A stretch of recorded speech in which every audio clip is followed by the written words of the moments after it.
Isang mapagpalang araw sa ating lahat. Ako po si Serena Espaloma at ngayong araw ilalahad ko ang natutunan para sa daily devotion na pinamagatang Divide and Conquer na the series of Teach Us to Number of Our Days.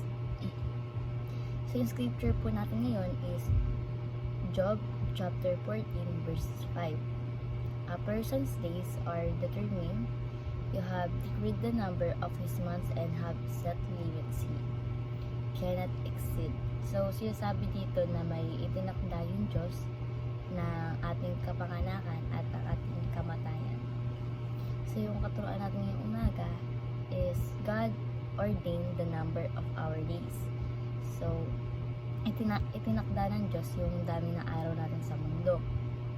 Kung may araw na ibinibigay sa atin yung Panginoon, ayun yung regalo na yun.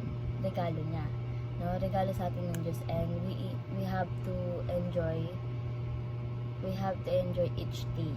So yung mga araw na binibigay niya sa atin is kailangan natin i-enjoy, and in-offer natin yon sa Diyos pabalik, no? So yung bawat araw na i-enjoy natin, kumbaga may maganda tayong nagagawa na para ibalik sa Diyos yung regalo niya. At kahit anong mangyari, kapag di mo pa oras, hindi ka mapapahamak o maaksidente. Example na lang, kunwari ikaw, sumakay ka sa barko papunta sa ibang lugar, may kumbaga may bagyo na paparating or may bagyo na that day, no? So kung lumubog man yung barko, is mabubuhay ka pa din kasi nga hindi mo pa oras, hindi pa itinakda ng Diyos na, hindi pa pinahintulutan ng Diyos na kunin ka pa niya.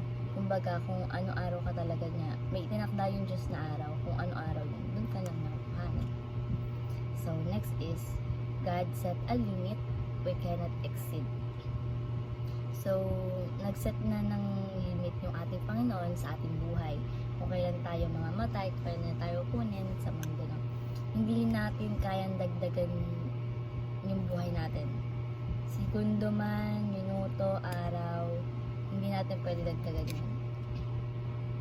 Ang kasunod naman nun, nung kamatayan natin is afterlife, no? Buhay na walang hanggan.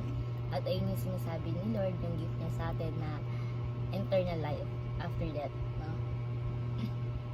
So, next is, God desires for us to have a life worth living. So, nais ng ating Panginoon Jesucristo na lahat ng mga araw na ibinibigay niya sa atin is nagagamit natin sa tama. No? Nagagamit natin sa tama yung bawat oras, panahon, minuto, etc. No? Masasabi na yung buhay natin is makabuluhan.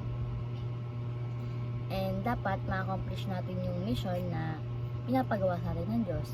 No? Yung mission na need natin gawin para sa Kanya. Hindi naman importante yung mahaba, matagal na buhay. Yung importante daw po is yung makabuluhan na buhay, meaningful life po, kung ano yung nagawa mo sa mundo para paglingkuran yung ating Diyos. Kaya dapat now pa lang is aware na tayo sa mission na pinapagawa sa atin ng Diyos, kung ano ba yung mission natin sa buhay, sa pamilya, sa bansa, sa kaibigan, sa career, sa trabaho, kahit saan ka man, no? Dapat aware na tayo sa mission na pinapagawa niya sa atin para habang nabubuhay tayo is magagawa natin.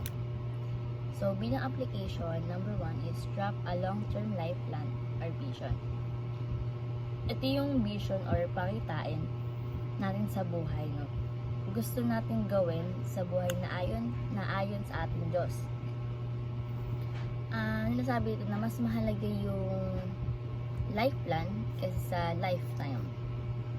Dapat may plan tayo sa buhay na ma-accomplish natin someday, no? And kahit hindi someday, ma-accomplish natin hanggat tayo namamalagi sa mundo, hanggat tayo nabubuhay. Dapat may plan tayo sa buhay na magagawa natin. Kung ano yung mission mo na bigay ni God, is in the end of our life is gawin pa rin natin, no? Yung mission na pinapagawa niya. Next is have a day-to-day plan means sinasabi dito na kung meron kang long-term plan, meron kang araw-araw na plano sa buhay. Yeah, and totoo yun, no? Ngayong araw, may plano tayo sa buhay na mag-devotion. Is ito, nagagawa natin. Ito yung mission ni God sa umaga na gawin natin is mag-devotion. So, ganun, no? Kung may plano tayo, kung may long-term plan tayo, may day-to-day plan din tayo na gagawin. Kung meron tayong malaking goal sa buhay, gawin natin to everyday, no? Tapos, paunti-unti natin na gawin yon hanggang sa maabot natin yung pangkalahatan. Kumbaga, yung pinaka-goal natin is maabot natin. No?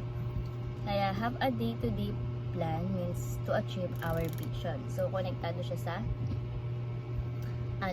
draft a long-term life plan.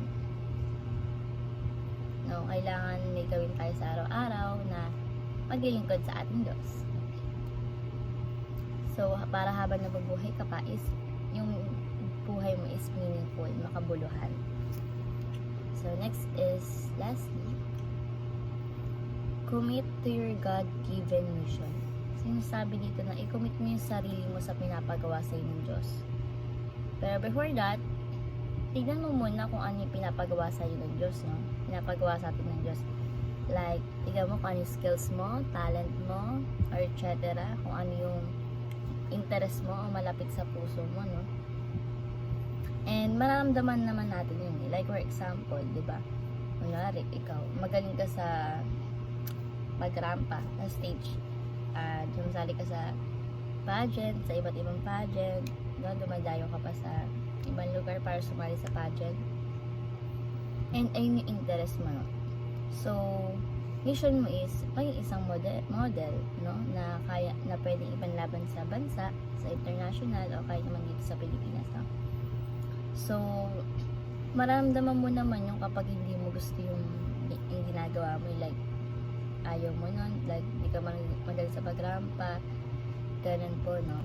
And when you commit yourself on God mission, una dapat is alam mo yung pinapagawa sa'yo na ating Panginoon. At pag nalaman mo kung ano yung pinapagawa sa'yo ni Lord, i-commit mo na yung sarili mo doon for the rest of your life. Diba? Huwag ka nang kung ano-ano pang gawin mo sa buhay mo. Kung ano yung mission ngayon, ayun yung gawin mo for the rest of your life. And huwag kang magbabackslide o tatalikod sa ating Panginoon. Kasi kapag ginawa mo yun, masayang yung oras mo, masayang yung panahon mo, mababalik ka ulit sa umpisa. Eh, di syempre, yung sinayang mo pa noon is sayang kasi yung gusto nagawa mo na yun, gagawin mo pa ulit. Diba? So, ayun po yung aking natutunan ngayong umaga sa devotion. And I hope may natutunan tayo, no? Yung ating application is draft a long-term life plan, have a day-to-day plan, and commit to your God-given mission. So, sana may sabay natin to sa ating buhay and ma-share rin natin sa iba. So, ayun na po ang natutunan. Thank you sa pakikinig at God bless mo sa ating